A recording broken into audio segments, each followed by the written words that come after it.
Totes eren caçaires i totes eren bracunyers. I me metien de ferres per atrapar los gibiers.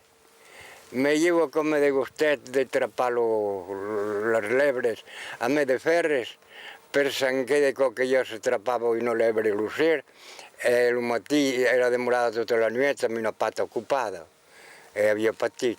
A que fa que me meteria fame de lissús. Queria conèixer el trau com passava la lebre de los bratasses. Comprendes? Les lebres era un camp que ja té sembratàs, passava per un trau, me sortia per l'altre, tornava a passar per meme.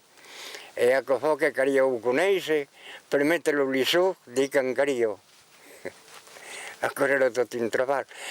A cosa era ben treballant, en braconent, con aprenyor el mestier. Diu pa de gibier, così voler aprendre a braconar. A cosa impossible. Ma tot el món era per ell. Tot el món feia per ell. Hi havia de gibier. Allora, on ne podia atrapar. Mai on ne atrapava, mai ni n'avió.